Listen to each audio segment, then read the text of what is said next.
Welcome back to Gray Squadron Gaming. I'm Joe. This is Don, and that over there is Will. Woo!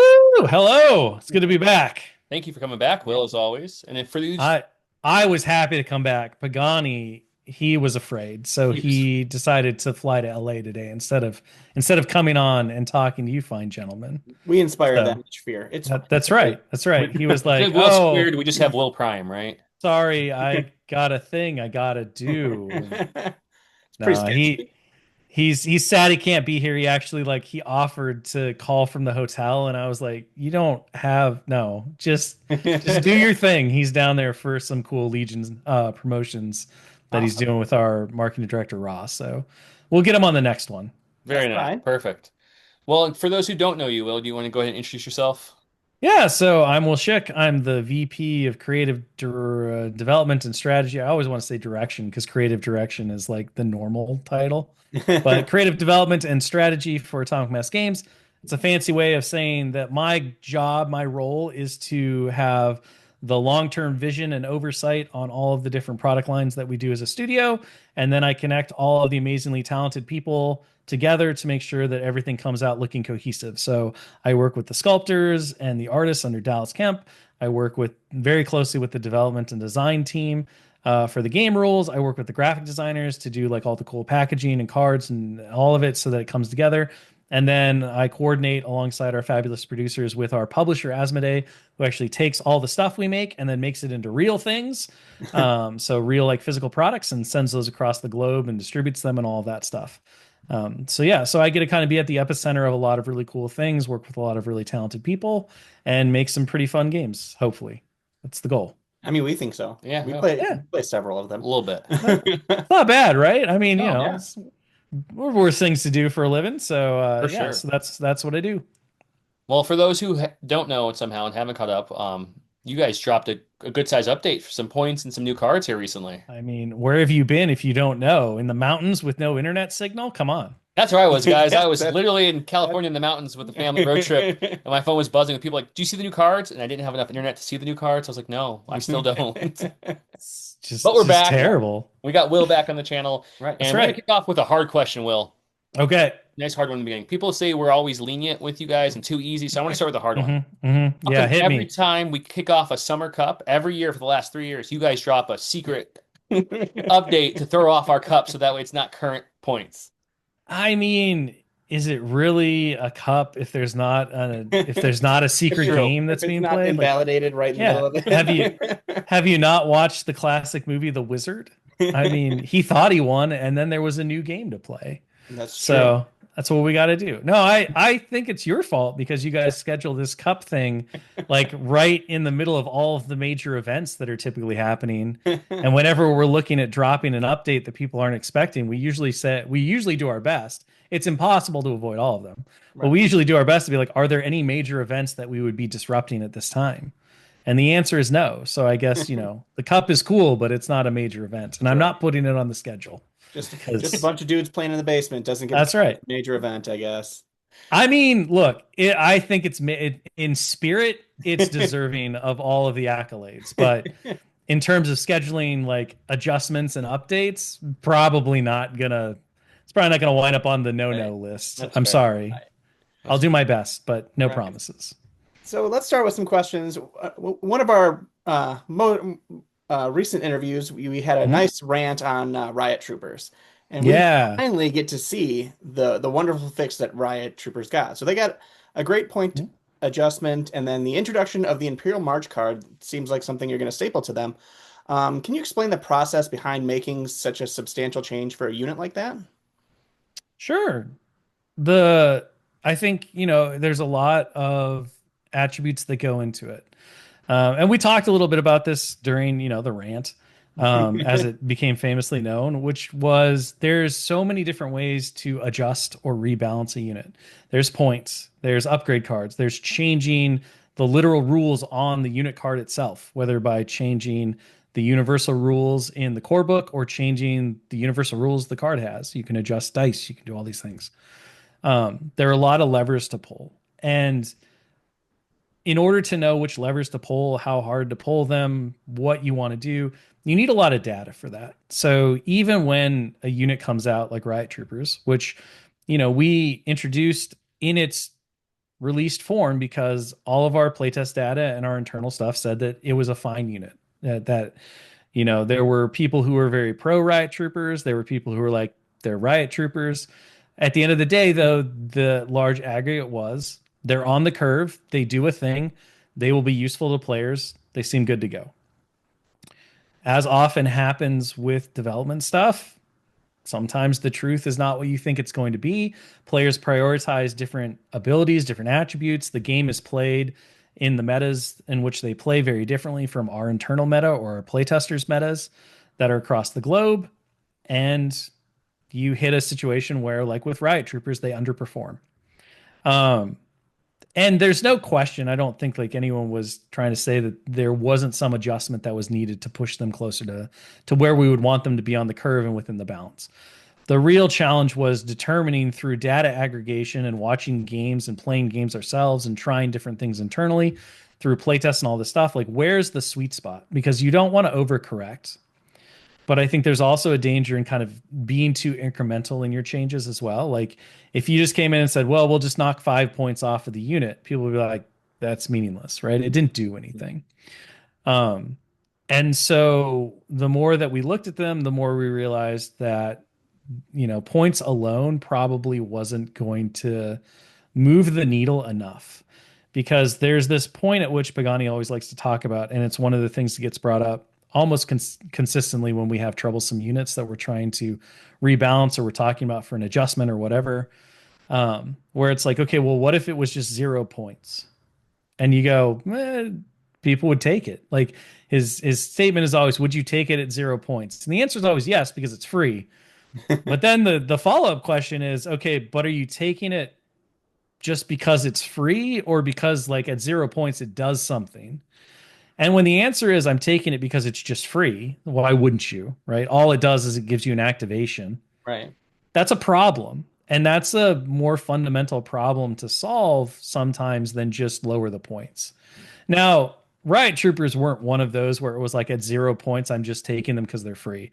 They still did something. The problem is that they didn't do what they needed to do as well as was required based on the current meta of the game, right? Where the game was with its missions, the lethality at range 2, all the things that Empire currently had going for it, yada, yada, yada. And that's where the discussion about, okay, a points adjustment is fine and good, and even an aggressive points adjustment makes them more compelling of a choice. But at the end of the day, if we want to see Riot Troopers filling the niche within the Empire army that we initially envisioned for them, they needed a little bit more help. And that's where the Imperial March card came in. Now, Imperial March wasn't just it didn't wind up just being for them. It wound up being more of an option for all of the Imperial Corps, because what we realized through testing and stuff is that especially Snow Troopers, but even Stormtroopers and Shore Troopers, along with Riot Troopers, can get value out of Imperial March. There are builds that can really utilize that card to do interesting things. And so, well, it certainly has its cases where it's like more efficient and less efficient. We saw a lot of really interesting like use cases within playtest, and it opened up the core slot to be able to do a lot of things where Empire was struggling across its different core units compared to some of the other factions. And so we really liked that. And of course, it very much like lines up with what Riot Troopers want to do. They want to close quicker so that they can start locking you into combat, hitting you with their cool stun batons where they become very, very durable, that kind of stuff. The thing that I think is great about Imperial March, though, is that you, as a player, have to choose between it or Tenacity. And obviously, Tenacity on a melee unit is super good, too. So now, how you decide to express your army building and what you're trying to do with this unit becomes very personal. And that's the goal. Ultimately, that's the goal we want out of every single unit that's in Legion. We want every single unit that a player picks, along with the upgrade cards that go with it, to be an impactful choice that you as the player are making based on your personal preferences, on what you think will do well within the game and all of this stuff. And if we can do that effectively across the faction, you open up the game to be able to be very unique and individual. And so you see a lot less of like the copy paste lists because players can inject personality into it. They can inject themselves into it. Yeah. Their proclivities and what they like to do. And that, that's a pretty huge goal to try to achieve in a game that's as complex and diverse as Legion. But that is what we're always trying to think of when it comes to that stuff. And so I think, well, Imperial March does feel like it will just be stapled on Riot Troopers. We saw, and I think we will see going forward, units of Riot Troopers that don't utilize any upgrades and they just exist at a very like reduced rate that makes them competitive within the slot. We'll see troopers that have Imperial March and are very aggressive with it and use to like close and lock down different units. And we will see Riot Troopers that are kitted out to just be powerhouses with tenacity. And what they're going to do is they're going to rely on other elements of the army to kind of deliver them into the enemy. And then once they get there, they're going to really beat face super well. So that's the exciting part. Like that's the goal for every adjustment or rebalance or even just new release that we have. But it's all again going back to those dials of how do you tweak that? How do you find it? What's the right amount? The amount of like discussions about like 1 point versus 2 points within the aggregate of the overall like list is pretty funny sometimes because you're like, how does a 1 point difference really affect anything?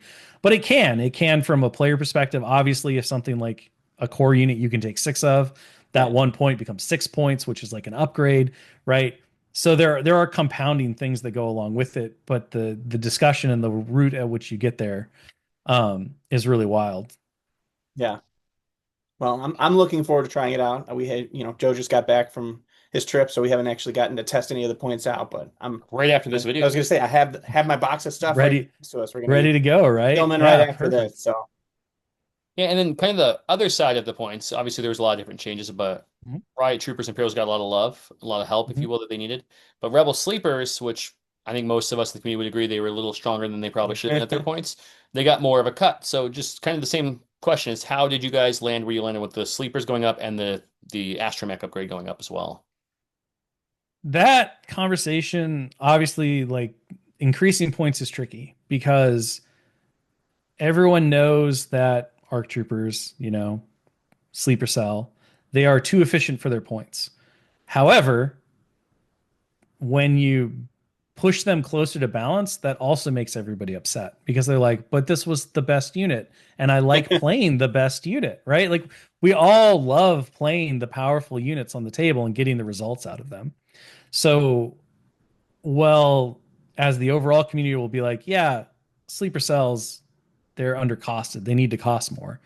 The reality is that fixing that problem causes its own landslide of like feelings and emotions that are negative in nature. Because even if the game gets healthier, your experience with the game has been diluted a little bit, right? You are not having as much fun, quote unquote, as you were having before. And there's also, the concern about taking like overcorrecting. And so I think with, the sleeper cells in specific, our big goal there and our big challenge, whereas with Riot Troopers was, okay, how do we make this unit that's underperforming perform to expectation? And what does it need to be viable within Legion and to be a competitive choice within its faction? Sleeper cells were kind of the opposite in that, okay, we really hit the nail on the head. If we're just trying to make the best unit for Rebels we can, we did it.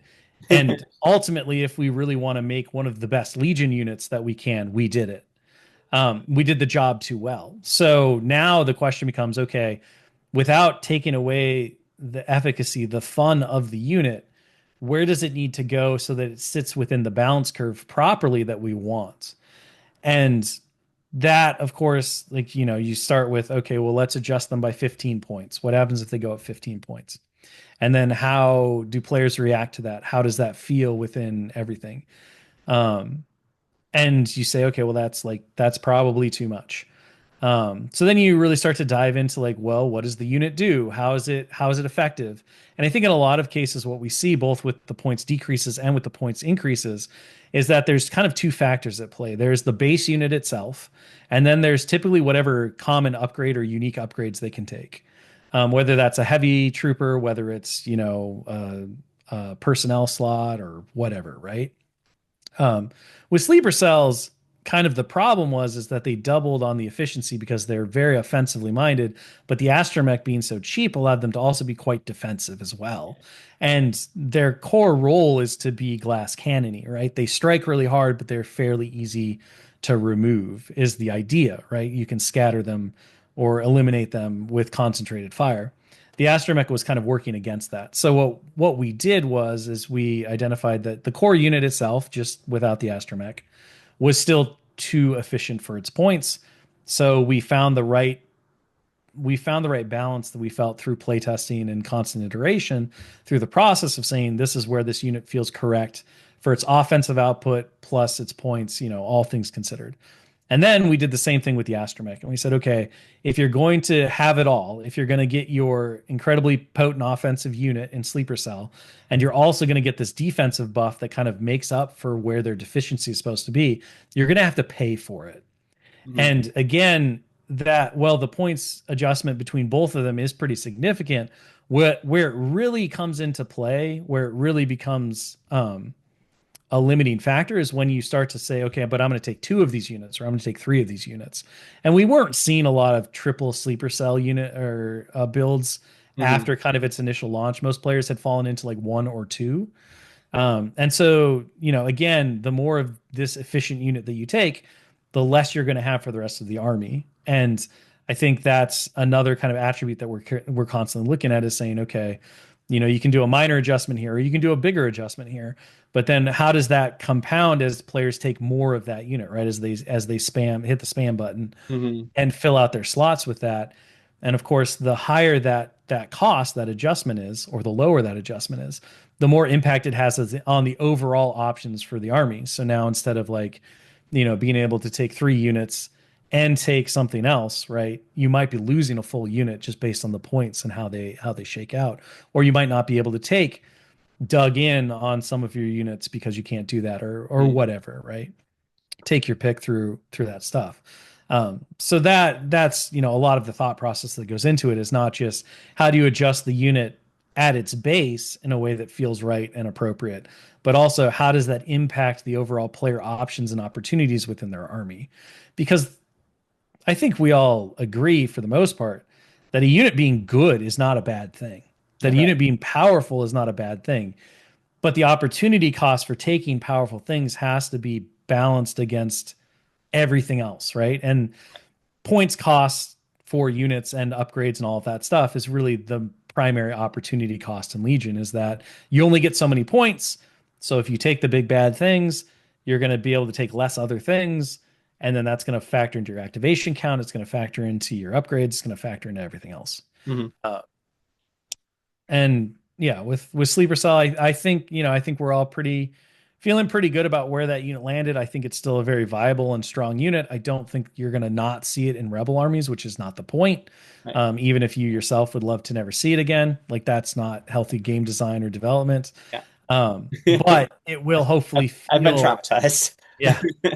And that often can happen with those units. But at the end of the day, right, when you look at the full package of the army, you're going to feel like it's less oppressive because you're going to see that your opponent is getting fewer things on top of also taking this really powerful and impactful unit. Yeah, I love the sleeper cells. I still do, but I think it's nice that it's before sometimes when I'm list building for tournaments, I was like, well, it's going to add a couple sleeper cells. Now I'm like, well, maybe some Mandos. We got a point reduction on the Mandalorians, which is really nice. And we got some shields now for the Rebel Mandal. So it just opens up a little bit more of that special forces slot, which I feel like was hard to pass up the sleeper cells. So that's really nice. Yeah, for sure. Yeah, and I mean, and then on top of the Mandos in general, right? You've also got the new synergy with Sabine. She's also a lower point cost. You can do the strike team leader, which then gives them like all the tokens that they want to be more efficient. There's ideally, right, the goal with those upgrades and kind of how we looked at stuff holistically was to not just like look at everything within its own solo existence, but to say, how do we engineer some cool combinations and more ways in which these things connect across the faction that once again open up that player expression and say, oh, I love Mandos, I love Sabine, I now can take this package and they perform better than when I take them a la carte, for Right. Yeah. instance. And you're paying a fair wage for it, right? A fair amount of points for it that maintains the overall balance. But taking, I think that's list building in general, the idea that you can take pieces and then through clever combinations and synergies make them more than the sum of their parts. Isn't that why we all come to these games and love spending all our time thinking of these cool lists and how they function? And a lot of the update in general that happened last week was engineering more of that connectivity and more of those pathways for players through the new upgrades. And then, of course, through looking at points and how those points interact within the overall whole of the army as you take these different building blocks, right? So if we reduce the points on Sabine, but we also reduce the points on Mandalorians, if you take all of them together, right, you're getting a more significant discount and you're also being able to synergize with their abilities better. So now are we at a point to where that package feels good and Yeah. healthy Mhm. within the game? Yeah, and kind of along the same lines, like with the new generic upgrades, we hadn't seen generic upgrades in quite a while, or new generic upgrades come in quite a while. How do you balance that consistency and versatility over all of the factions with just a regular generic versus faction specific or unit specific upgrades? It's really hard, right? Universal upgrades are some of the coolest things that we can add to the game, but they also can be some of the most dangerous things to add to the game because, you know, they're universal. And one of the challenges that we often have when we're talking about things, right? Like universal upgrades are great as ability boosters for underperforming units. Or units that are just like they're one step away from being able to be like a really competitive choice within their thing. Riot Troopers and Imperial March being a great example. However, there's that their concern where you say, okay, but they're universal. So, for instance, if all of a sudden, you know, your ARC troopers can take, you say, well, ARC troopers are a little under. Let's go ahead and give them an upgrade, a universal upgrade. We'll make a universal upgrade that works really well with them. If that universal upgrade also is good on the thing that's currently at the top of the pile, i.e., ARC troopers, right? Have you really fixed ARC troopers, or have you just doubled down on ARC troopers? Yeah. And and that really becomes one of the hardest, like most challenging things about balancing universal upgrades is that you're not just looking at it within the faction itself and saying, well, we want to boost Wookiees, but if we boost Wookiees with this universal upgrade card, we now also boost Sleeper Cell, who are already pushing Wookiees out. So we're not really accomplishing our goal.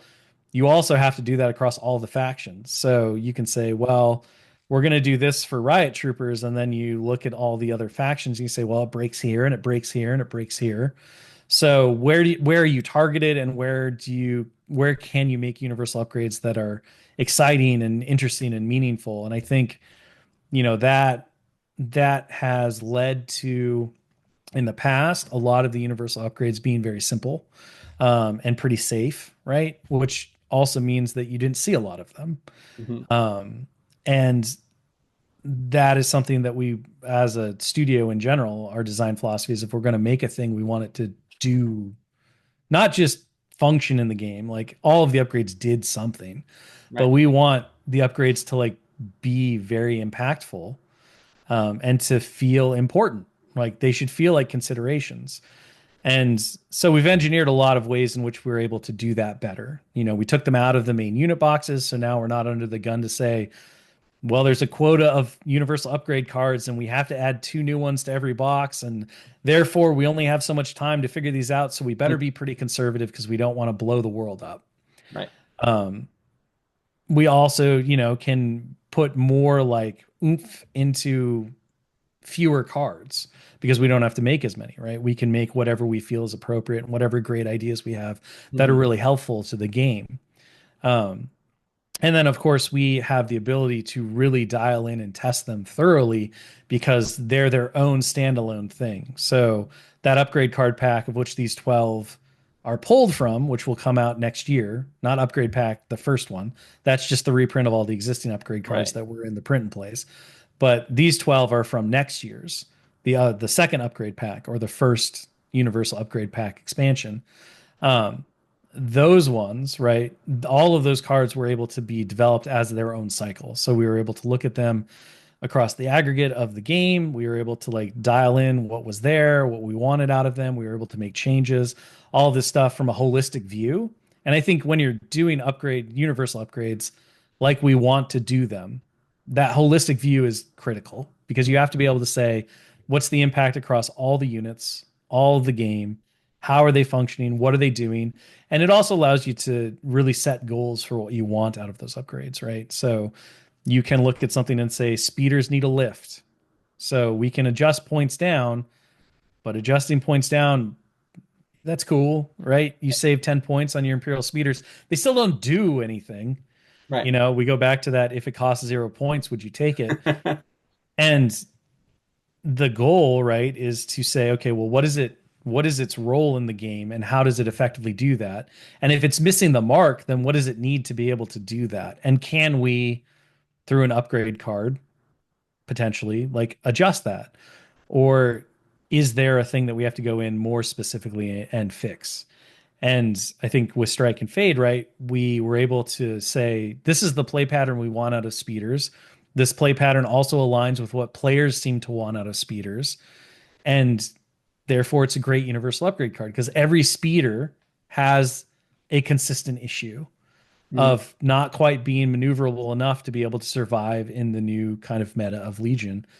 Um, and the speed at which they're able to move currently and also attack is just not enough. So we can lower the points, but by lowering the points, we also can provide players this option to be able to kind of like spend those free points that they got on making the units efficient and function within the game of Legion as it currently stands. Um, and again, I don't think, Strike and Fade may show up quite a bit on speeders, but it's not an auto include necessarily. I think there are players and builds out there that may not utilize it. Now, is that 10%? Is it 15%? I don't know.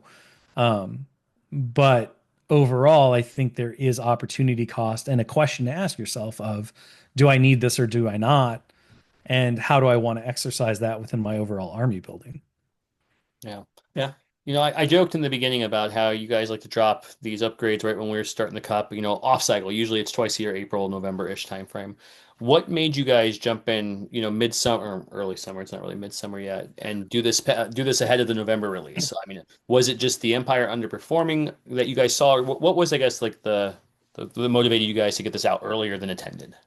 I think it was a combination of factors. The biggest one being that we felt very, very comfortable and confident in the points adjustments that we provided, and in the kind of positive impact we expected that the upgrade cards would have.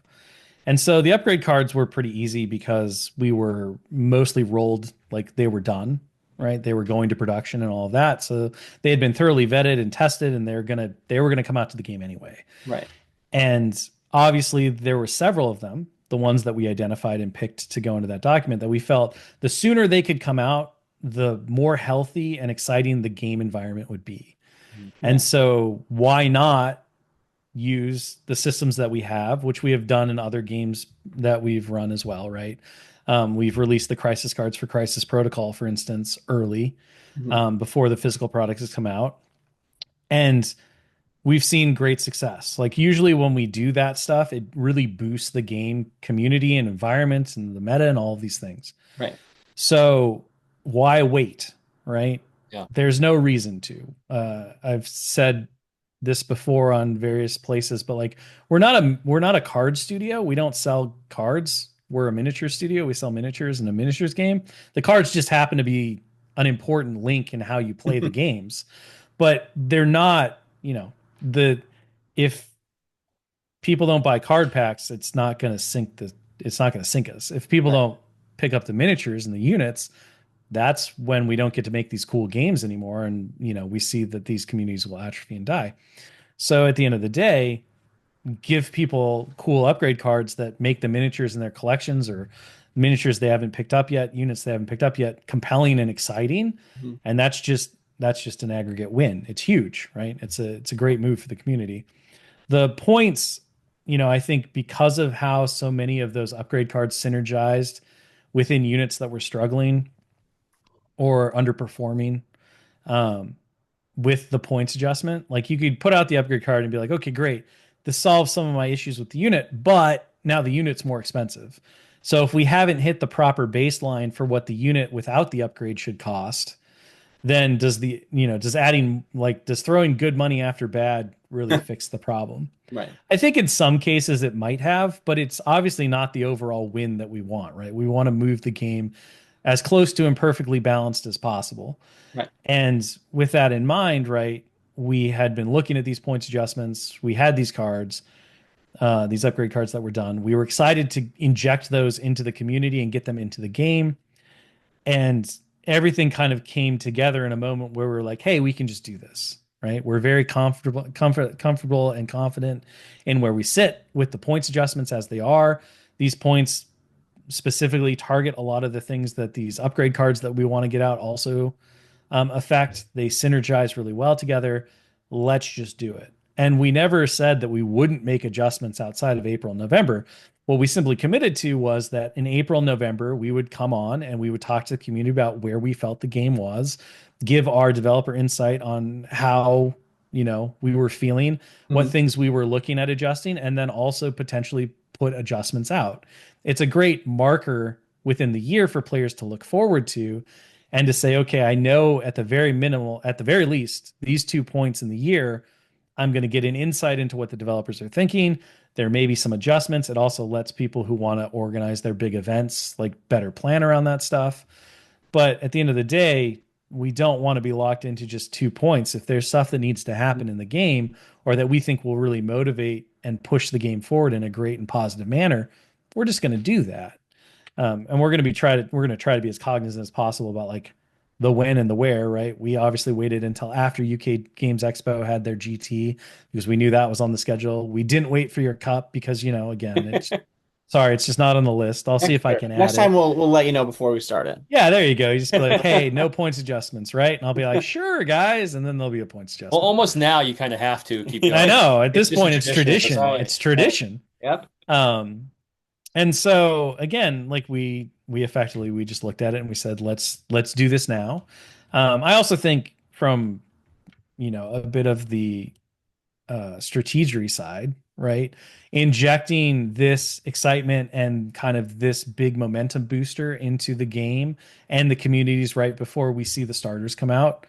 And hopefully we see a bunch of new players come into the game was also really important. And it not just because you want that positive energy and momentum around the game and for people to see and be excited about, but also because I think, largely, ideally with these changes, we've really hopefully smoothed out any of the disparity. There's always going to be differences in win percentages, and there's always going to be somebody on top, and there's always going to be somebody on bottom. But the hope is, and the feeling is that we've smoothed out the curve enough to where when that new player shows up and they say, I want to play Rebels, I want to play Republic, I want to play Separatists, I want to play Shadow Collective, that the community in the store, that Legion community that exists, is gonna be like, that's a great choice. There's no black sheep where people are gonna be like, don't play that. It's not good. You're just gonna lose a lot, right? Or it is so weak that it's not worth your time because you're going to be so narrowly focused on the things that work that it's not as fun, right? You're going to have more fun playing this faction or whatever. At the end of the day, we all come to this game because we have a love of Star Wars and the galaxy, and we all identify with certain things. And the joy of Legion is that you get to come in and you get to directly be involved with the aspect of the galaxy that you love. It's not that, well, you can explore the Star Wars galaxy, but you got to be this Jedi Knight guy. You got to be Cal Kestis, right? That some of the video games are like that. And that's a fun and enjoyable expression. But, you kind of take your personality out of it a little bit because if you want to play an Inquisitor, you can't. If that's how you want to experience the Star Wars galaxy, there are limits in every game system. And Legion is one of those wonderful game systems where you can literally experience the game as one of these 4 core factions to the story. And as a player, you can create your own narratives and you can create your own units and your own color schemes, and you can tell all these different tales and do all this player expression and personal growth with what you're doing. And the last thing we want to do is, have it be like, well, but don't. You can, but don't. It's a bad It's gonna be idea, fun. right? Yeah. You're Right. you're just going to be miserable doing it. Like, yeah, it might feel good at the start, but overall, you're going to be like, that was a mistake. It was a mistake for me to invest my time and energy into X, Y, or Z faction. And I don't know that that would have necessarily been the complete truth. Like I don't think things were so bad that that's where we were, but Mhm. I do think that conversation was absolutely happening within the communities. We saw it, that there were certain factions that were clearly underperforming to a degree that we wouldn't want even in an imperfectly balanced game. Right. And so if we can address that, right, both for the community now and for the community that is to be, then that's it's a double win. So Right. let's do it and let's make the move, because everything lined up. We're confident in the changes. We have great feedback. We've completed all this stuff. We believe that it's going to be great. It's going to be positive overall for the long-term health of the game. All these things, like there's no reason not to at that point outside of you've set two markers that are arbitrary anyway. Um, you know, Right. and there was a little bit of part of me is like we'd had so many times where we had announced things like well ahead of time. It was like, what if we just surprised them once? What if we just did something that nobody Yeah. expected out of the blue? Like no no kind of like suggestion or spoiler or tease or anything. It was just you woke up one morning, you're in the mountains, and everyone's telling you you should download documents you can't. Yep. Yeah, That's what that's happened. exactly Pretty what accurate. happened. So with some of these points adjustments, we saw that the Empire squads, excluding the snowtroopers, the big squad upgrades, Mhm. all got some points reductions. What role is the large squad supposed to play in the game where a higher activation count always kind of seems to be the preferred way to build your armies? The our ideal is that big units are used in all of the different factions, Mm, but not the default, right? I think our hope, and it continues to be our overall like goal for the game and how armies are built, is that you might take one or two of the super squads and then those become somewhat of your anchor points and they're somewhat of your centerpieces, right? Like your army is defined by the bigger squads that it takes, and then kind of things flow around that and your commander. So if you say, okay, I'm going to have a really strong prepared positions, like long range kind of anchor to my force, and it's going to be a big unit of shores with dug in, and then you kind of build everything else around that, right? Like core, we want core units to be core to mhm. the list building experience, right? We shouldn't, ideally, we don't want to see people just be like, well, I take my three naked units because I have to, and then I do everything else. Now, there are some factions where the core is not the focal point of, I think, the faction identity. Um, but they should still be important and key choices to the list building experience, even if they're what unlock the things that you're going to go to next. Mhm. And obviously, battle forces play with this idea in weird ways, but the general factions, the idea here is that we want to see more of those bigger units because it's visually impressive, it's Yeah. cool, and it feels like a big army game. Yeah.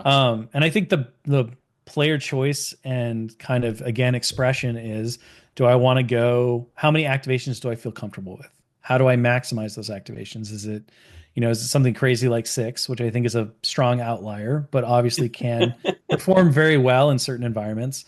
I think the reality is like, is it more 8 to 14, right? Like, where do I feel comfortable with that? And then you have outliers like 21 and Yeah. those kind of like crazy things. But where I think the game logically wants to sit is somewhere between that 8 to 14 range. And you as a player are making choices like, okay, I could take smaller units, but those smaller units are much easier for my opponent to remove. Yeah. Whereas a big unit, if you just do the math, right, big units have significant durability increases Right. beyond just taking two individual units. Especially once you stack in cover and some of the other like bonuses and buffs, right? A Mhm. big unit benefits more from any kind of like army buff that it can gain because you're maximizing that buff on one unit across more bodies, those kinds of things. Um, so again, the idea behind the large squads is that they are important pieces, but they are not the whole game. If and this is partly why I think, we came out pretty conservative with them to begin with. And what has led to, especially in Empire, seeing a reduction across all of those big squad upgrades. Because the math on red save units that can gain cover and all of this stuff is pretty strong. Mhm. It says that these chunky units can sit on points and they might be unkillable depending on what your opponent has to throw at them and what the board has to offer, right? Like there's but this is why we always say the statistics only take you so far. Because you can Excel spreadsheet, and we have the durability and the offensive output of every unit in Legion. And you can say, okay, well, the math says this. But what you see is that the statistics don't often play out that way in reality. And really what we saw is that the larger units, because of their exceptional point cost, which was point costed against what the math said the durability would be, did not line up with the reality of how those units get used or perceived by the Legion community. So if we want to see those become an important part, especially of Empire, where I think the core units are again kind of the focal point of the faction, lots of stormtroopers, massed ranks of snowtroopers, those kinds of things. Like when you think about Empire, that's what you think about, right? You think about that moment on Endor where they're all lined up after they've captured the rebels. You think about, seeing massive ranks of these stormtroopers like just moving forward and blasting down the opposition, grinding it to dust. Those can only be adjusted through points, right? Right. And so we had overvalued the durability based on the math and what the statistics said would happen. And that wasn't seeing actuality in play. So we adjusted those down. Obviously, snowtroopers, I think, the relentless thing really maximizes both their offensive and their defensive Mhm. capability. And Imperial March builds on that. So they didn't need the boost. But the rest did. And then, of course, if you're short troopers, you also got the dug in upgrade card, which goes more to a prepared positions evaluation and ability and how that played out um, in the live game versus our testing and Mhm. our development stuff. Yeah, no, that makes perfect sense. With the Force users, we saw Asajj get a 10 to Mhm. 15 point reduction. I don't have it in front of me, sorry. And then Ahsoka get a rather large Yep. adjustment down, which as an Ahsoka player, first of all, thank you. Second of all, what made you look at those kind of Force users that maybe weren't being seen as much and kind of give them a nice like lift down, not a little bit, they got a good helping. The operative slot was one of those things where we had a lot of discussions about why it was underutilized. And I think the core challenge for us as we work towards the future of the game is that we've said over and over we really want to see players able to take more characters, to see more of the iconic names of the Star Wars galaxy on the tabletop, right? And there's only so many commanders that you get to take. There's also only so many operatives you get to take. But our analysis of the data and looking at lists and how players were engaging with stuff and some of like the feedback and everything else effectively showed us that the operative slot, outside of a couple, right? Your operative Luke was one of the big ones. And then I think there might have been one or two others that were commonly taken. But for the most part, that slot was pretty much unused. And anything in that slot was often overlooked. So your Asajj's, your Ahsoka's, that kind of stuff. Um, the and so we kind of did a real big deep dive into why. Why do we think we see this pattern? What are some of the downfalls or the problems with taking operatives? And there were a number of them that we identified. One was order control, right? You have to take a commander because they're integral to your army. But taking an operative, it dilutes your order pool. Mhm. The operatives have the same kind of command tax that commanders have, where if you're taking the operative, you're taking them because you want to take their good command cards, but you have to take a commander. If you're taking commander, you want to take their command cards. And then there may be other like non-character specific command cards that you really want for your force, or maybe there's battle force command cards or whatever. So the stress on the operative slot is pretty significant. And most operatives were costed the same as commanders, right? So if you can take an operative for the same cost as your commander, but the operative doesn't count as your commander, so it's not fulfilling a required slot, and it has all these other considerations that are kind of stressing out your ability to perform the maneuvers and operations that you want to see success in the game. Is that really a viable choice? Is it something that you're going to go back to? And so where we landed was a number of different spots. One was that operatives, because they're unique, right? You can only ever take one Asajj, you can only ever take one Ahsoka. They had been kind of overvalued. They do a lot of the same things that commanders do, but they're an optional choice and they don't fulfill the commander role. So charging the same between the two didn't really make sense. And we saw that play out through how players approached the list building. So let's give them a points cut to represent the fact that they are an optional choice and that, they have some drawbacks. They just do. There are reasons, there are definitely efficiency reasons never to take an operative and instead to pour those points into more core or to more special forces or whatever, things that you can duplicate, and not have an operative command token in your stack that you have to deal with now if you want to control your order stack. Being aggressive on those points also meant that, again, you can only take one and it gets more characters on the table. So now, despite the fact that, it's going to put an order in my pool that I may not be able to manipulate as easily, I am getting some pretty high value efficiency out of it because they are very, very strong units. And now for the points, they're exceptionally strong units. Yeah.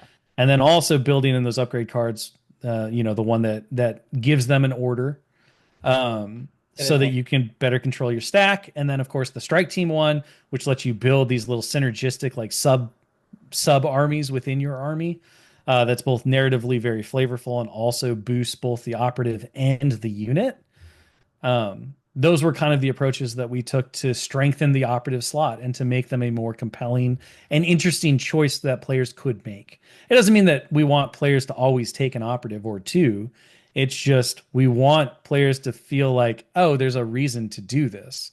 There are benefits to doing this. This is an interesting choice. And so instead of being like, I'm going to build an army, don't need the operative slot, you go, do I want one of my operatives? Is this a thing that is good for me? And then if the answer is no, you move on. But if the answer is yes, you've made the consideration, right? You've made a meaningful choice. And again, I'm going to say it over and over, but that at the core of everything we do development wise, that's the point. We want meaningful choice to be there, which means we want things to do things, and we want players to have interesting pathways in which to connect the various building blocks of their army. No, that makes sense. I'm excited to throw them out there, especially Sabine and Ahsoka together. It's a pretty big point and drop in your army, so it's kind of nice. For sure. Well, you mentioned in April there were some things on the watch list. Some of them got point reductions or cards to help them. Some didn't yet, so I'm assuming you guys are still watching them. So two-part question. One is there anything new on the watch list or updated since last time you've talked to us in April about the watch list? And two, I'm assuming the answer is yes, but just to ask, because one of our Patreons asked, is there are more point updates and possible card updates coming in the November release, we'll say. Okay. So first part, are there anything new on the watch list? I don't think so. Obviously, you can kind of say anything that gets adjustments goes on the watch list because we think we know how it will work out and we believe in the data of our playtesting in terms of its impact. But of course, you could be wrong, right? So maybe the aggressive points reduction on Riot Troopers or Ahsoka or whomever, right, was too much. Maybe Cody shouldn't have gone down in points.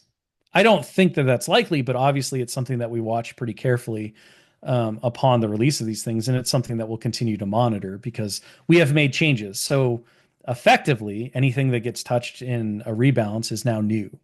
By the same token, the new upgrade cards, right, are also kind of de facto on the watch list because these have powerful effects and players are going to utilize them in different ways. And we believe through our testing that we have gotten very close to making the imperfectly balanced balance that we want out of them. But there's every possibility that Imperial March is 2 points too cheap, or that strike team leader is 4 points overcosted. I don't know. Like, pick your values, right? We just don't know. We won't know until the community plays 5 times more games with them in a month than we could have in an entire year, because there's just that many more players in the world. Everybody just needs to become a playtester at this point. Yeah, there you go. You don't want that. I've lived through game systems and that playtesting is definitely a job. It is not an enjoyable hobby. Because anything can change at any time, and it's messy. But in some ways, players the player feedback and data obviously influences how we approach points adjustments or other adjustments within the game. So it is very critical, but we'll do that work. You just enjoy the game. Just enjoy the game and continue to have online discourse about it, and that's infinitely valuable to us. So those things are on the watch list. I don't really think that anything else that isn't part of that adjustment has jumped on it thus far. But we'll see, right? Obviously, aqua droids are still something that we're looking at. And I think they are, right on that cusp of potentially being, there's enough data that decisions and kind of conclusions can be made about their impact and whether or not they need adjustment. But we'll have that kind of conclusion or more info in November, which is what that adjustment's for. Those kinds of things. But yeah, there's nothing else really currently that's on the watch list that isn't just, let's see how these adjustments that were dropped last week go. Let's see how these new upgrade cards impact things, and then we'll kind of course correct from there if we need to, or we'll make little balance adjustments or points adjustments as required going forward, because it's a continuous process. Sure. Unfortunately, we never expect to just be done, right? Where I would love to, hit a point to where everything's in equilibrium and the game is perfect in all of its ways, shapes, and forms. I don't really think that exists. Right. In any game, but especially a game as complex and ever evolving as Legion is. And then to the second question, like, should we expect more points and updates in November? That is what it's there for, right? I think again, a bit of a double-edged sword, because as we saw in April, right? Player expectations or hopes and dreams can often turn what is supposed to be an informational, if not a positive. Our ideal is that it's always positive, but at least, an important moment within the game's development cycle where information is passed on and everything else, to, instead of having a positive net outcome, have a negative net outcome because people are disappointed about what didn't happen or what they thought would happen, or it didn't meet expectations in XYZ way. And all of those, all of that criticism is fine and valid, right? How you feel about a thing is how you feel about a thing. But I think it's important to make it clear that those updates aren't, much like they're arbitrarily set, we're also not going to commit to just making changes for change's sake, because nobody wants that. I mean, you might think you do, but you don't, because if we're just making changes to change things, then we're not moving the game incrementally towards the best game it can be. We're just shaking a snow globe to watch the pretty snowfall, right? We're just trying to create chaotic patterns that we're like, well, it doesn't really matter, right? If the statement was, well, every April, November, we will just make points adjustments because we will make points adjustments, then what's the point of our testing them, right? What's the point of us actually taking care and consideration over these games that, we spend all of our time devoted to making the best they can be? Because I could just change them in April, and I have to. Not only can I, but I have to. At some point, you're just like, okay, there's always that joke of people saying, well, they just threw darts at a dartboard and that's how they came up with these numbers. I mean, if the requirement is that changes just must occur on these two dates because that's the expectation, then that's what we might as well do. Because what happens when we get to a point where it's like, well, nothing really, like, either A, we're not confident in the changes, right? So we haven't had enough time to test, or we did testing and we were like, nope, this doesn't work. It's bad, right? Are we going to release what's bad just to change things? Yeah. I mean, my answer is no. And again, that's a subjective answer. There are people out there like, do it anyway, because at least it's different. I kind of understand that, right? Like there are games out there that just release patches to change up the environment. But ideally, there's enough interesting things in Legion, and there's enough, things that will be coming out, like new missions, new units, new whatever, that you don't need patch updates to change the meta environment. You have a constant influx of new Right. things. So we don't need to change things just for change's sake. And then, at the same token, like we either release something that's not baked and it's bad, and we're just like, well, let's just see how this chaos You wanted to unfolds, and change, everyone, here it is. yeah, either it has no impact or it has an outsized impact and it makes the game worse. Hmm. But we kind of are pretty sure it's not going to make the game better, because if we did, we would release it. Right. Um, or you get into that situation where it's like, okay, like what are we what can we do? So, do I expect that there will be adjustments in November? Probably. I mean, I think it is always safe to assume that there will be some adjustments. How many adjustments? How big will those be? I don't know. That's going to be based on the testing and what needs to happen and all that stuff. Um, the What I can say is that because we did the stealth update in June, that is not the complete list of everything that we've been working on. So there are going to be some amount of points adjustments just because these would have been a part of them. And so with November, yes, I can confidently say that you're going to see some adjustments on a few things that didn't get touched in the stealth update because they weren't fully baked and we weren't confident in releasing them at this time. So they just didn't make the update, right? They didn't go into the June thing. They weren't things that we felt particularly chuffed about or that were totally necessary to circumvent the normal like kind of playtest process on them. In April, the goal is that we have no updates because everything's perfect. The reality is that won't be true. So there'll be other things that need to be adjusted, right?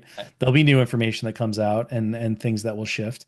But that doesn't necessarily mean that those adjustments will happen in April. We might just be talking about them in April, like we were talking about these adjustments that happened in June and April, right? I mean, many of the things we brought up on the watch list during that stream did get adjusted in the stealth update. Right. So again, these two dates are moments for us to interact and convey to the community what our viewpoint on the game is, where our thought process is, what changes, if any, we're going to make, and to provide a roadmap for the game's overall development and health. They don't necessarily mean that that's when the points updates will happen, right? They likely will, but they may not. The one And thing we know for sure that will happen with the points update is if we have a cup. Then we'll get you that's guys. true. And then guaranteed. So I guess you're just going to have cups. Like that could be your new like Patreon tier thing is Yeah. if we hit this amount, we'll have another cup. There you But go. you gotta, there's a lot that goes into the logistics of planning for a massive tournament like the Cup. There is a little bit.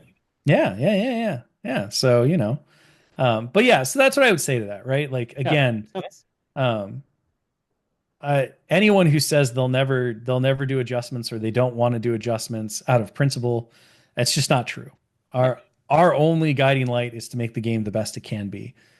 The vast majority of the time, that means making adjustments that are smart, targeted, and that move us towards that goal.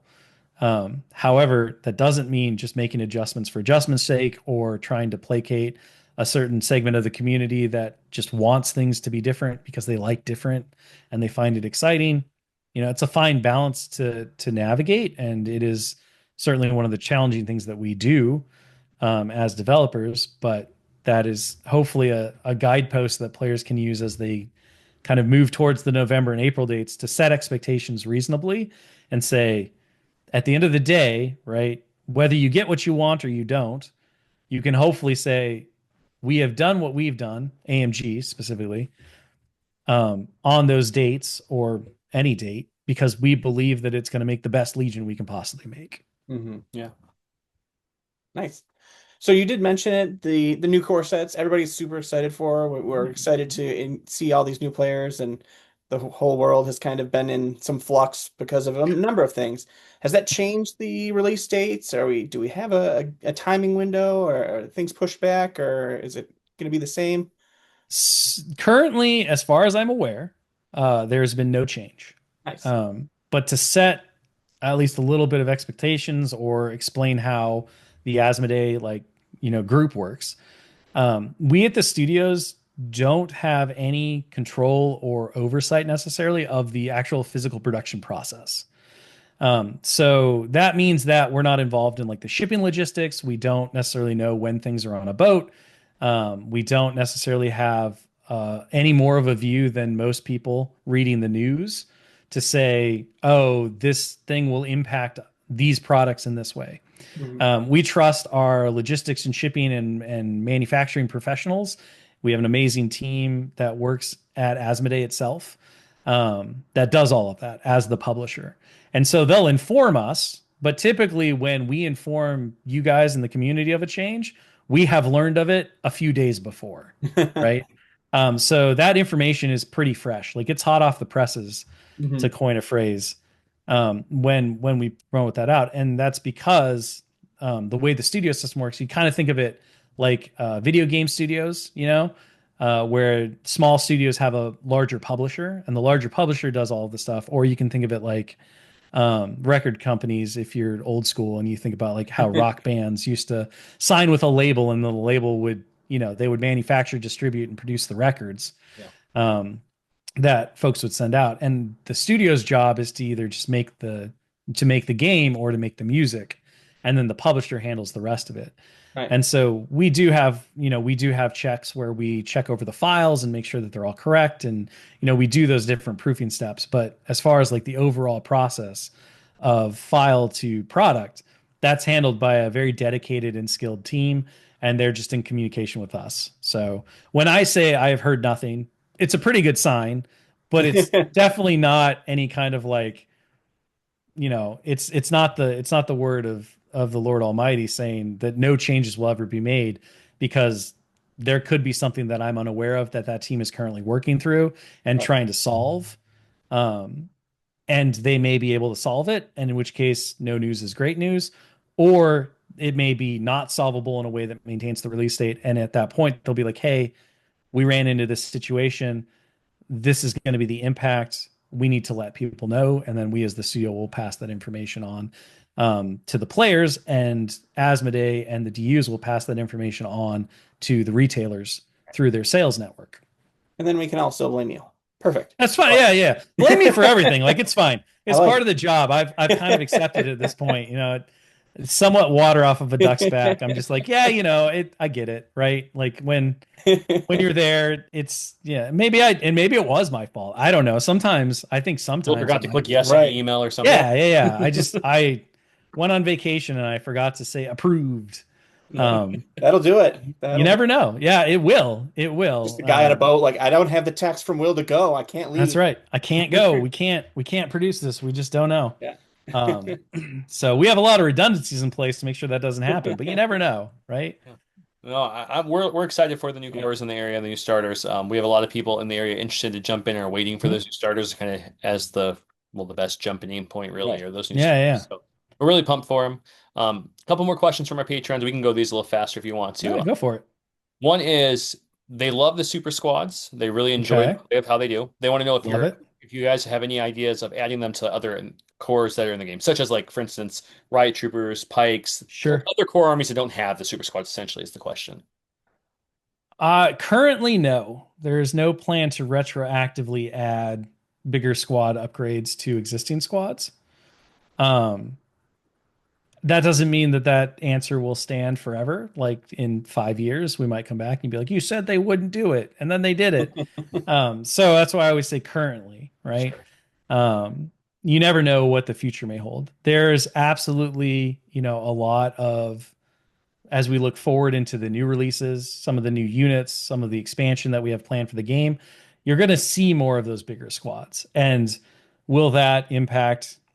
Well, we know, right? Like, will it impact groups like Shadow Collective that may not have access to any of them right now? For sure, because they're going to get the weak ways, and the weak ways has a larger squad option. There's also things like Riot Troopers and ARF Troopers that do weird things where they don't necessarily get a full size big squad, but they can add more troopers than normal in Yeah. Legacy Legion, right? So you have the ARF duo, and then of course you have the double KX droids for the Riot Right. Troopers, Looks like plus the marksman, but obviously no one takes the marksman for good reason. He's still on the watch list. We can jump back to that question. I think that's also mentioned in the article, though, it is that was. You guys said Yep. you would address it in November. the So yeah. marksman for both would be addressed later in November. Um, so there's your guaranteed points expectation is that There at you least go. the marksmen are going to get something. It's That's something. that's a solid stamped promise right there. Yeah, exactly. It was in the article. I didn't even have to say it. So when they don't do it, I'll blame somebody else. You can't blame me. I'm just the messenger. Very good. Um, yeah, I love it when that's how it works out. So anyway, um, there's that, right? And then of course there's other units that will be coming out in the future, especially core. I think it's always going to kind of the intention now is currently that it's just core units. So if you're a core unit, you're likely in contention to have a larger squad, depending on some of the factors. And obviously, playtest balance does have a bit to say about that. The Riot Troopers are an interesting one in that they were developed kind of cross editions. Mhm. So we had to both ensure that they were okay for Legacy Legion, but also worked within the new aggregate of Legion. And the timing as to when that transition would happen between the two was a bit unclear when we were working on them. So I think we talked about this way back when we discussed the super squads in general. You know, one of the problems with that is that under the old cover system, once you got to a certain dice pool, you just killed whatever you were shooting at.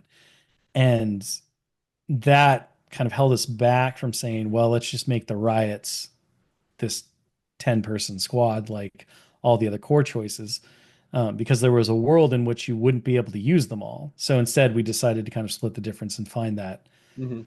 that nice point to where if they operated under Legacy Legion rules, they would still be viable and wouldn't break the game.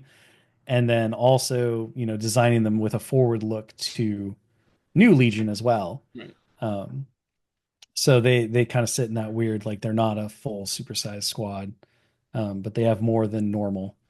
And yeah, so going forward, I think we will absolutely see more of those big units. Retroactively, currently no plans.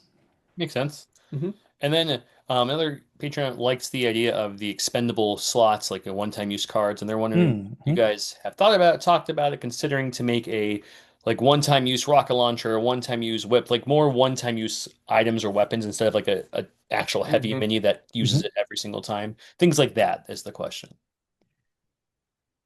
It's an interesting idea. We have kind of played with the exhaust keyword somewhat, but I don't really think that we've explored it in a way like that, right? Where Mhm. you think about like a one use item, so to speak, that can have a dramatic impact on, a dice pool or things like that. Obviously, clairvoyance in the new card pack kind of plays with that idea where you get this big reroll potential, but you can only do it once. Tranquility has you can exhaust it to get a better die for the role that it provides you. But in terms of kind of expendable equipment, it's not something that I would say that we've played with a lot. But I do think there's a lot of interesting design space there.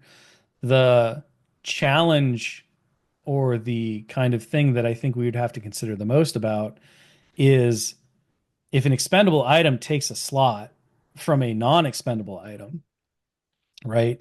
Is that can we balance the opportunity cost for those things in a way that feels good?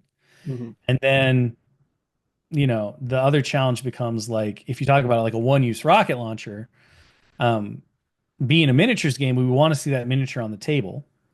But if it's just one use, like what happens when the guy uses it? Do we have to swap minis out on the table? Do Yeah. we just remember that the card's gone? Do we not have the guy show what he has? There's ways to do that within the game rules, but our kind of our goal, right, is that the action on the tabletop, whatever's being presented on the table, should reflect what's happening in the game, Right. and it should be a strong indicator of the current game state. And so I think that's another thing where like, it's doing a grenade or something that's a one-time use, or a debt charge that's one-time use. Very easy because those things aren't really visually distinct. Right. But saying this guy has a super like a tactical nuke that he shoots from his shoulder, that's something that I want to see on the mini, right? Like that's a thing that you assume you would see in the unit. And then once it's expended, how does that work? Right. Those aren't deal breakers, but I think just to kind of provide some insight into how the philosophy of how we look at these games, and how, again, game rules need to have a expression on the tabletop and in the miniatures themselves.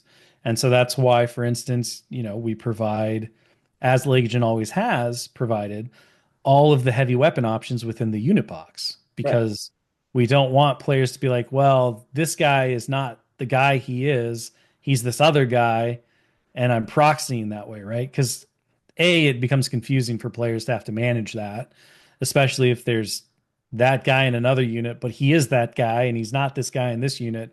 And you're like, wait, which one was it? I don't remember anymore. But also because, for the story that unfolds on the table, for that experience to really be immersive, it really helps when everything looks the way it's supposed to, right? When you don't have to stop and be like, wait, what was that again? What's that person have? What did they do? How is he different? That pulls you out of the game. It's the same reason why we try our best to always make sure that rules language is concise, very clear, and very explanatory, because we don't want to have to stop the gameplay mid experience and then go on an epic quest to try to find the answer to how X, Y, or Z rules interactions work. Hmm. Right. That it just kind of ruins the magic of what the game provides when you're really into it. Even if that's not, even if you're like a player who doesn't really, you don't see the Star Wars story on the table, you see the ebb and flow of battle and the choices that you're making, and you're thinking 4 moves ahead, and you're trying to anticipate what your opponent's going to do because you're really into the game. Even if you view it that way, and it's not like, oh, Luke Skywalker is, running across the table to engage these stormtroopers, and you hear the vroom, vroom with the lightsaber and the blaster pew pews and stuff. If instead you're totally immersed in the gameplay itself, and you're thinking of things as tactical and strategic moves, the second that you go, oh wait, I don't know how this works, crap, I gotta go get the rule book. And then you stop, and the timer pauses, and in your brain now you're reading rules, and you're like, I think it works this way, but now I have to go here. Let me hop on the forums and see if somebody's asked this question. Oh, maybe they have, right? And then you come back to the game and like your mojo's broken, right? You've lost the whole flow. And so the fun has disappeared, and you have to like reclaim it. You have to find it again. You have to get back into your groove. Sometimes you can do that, sometimes you can't. And I think, the experience that we want is that the groove's never broken, and you just have a great time. And by the time the game ends, you're like, oh my gosh, that was amazing. I was totally immersed in this experience that we had together. Um, and that's what makes you come back to a game over and over again, right? It's what makes the time investment as rewarding as possible. So Whenever I bring flamethrowers and he bring B1 battle droids, that's exactly how I feel. You like captured it perfect, Will. yeah, yeah. You're just Never like works the other way whoosh. around.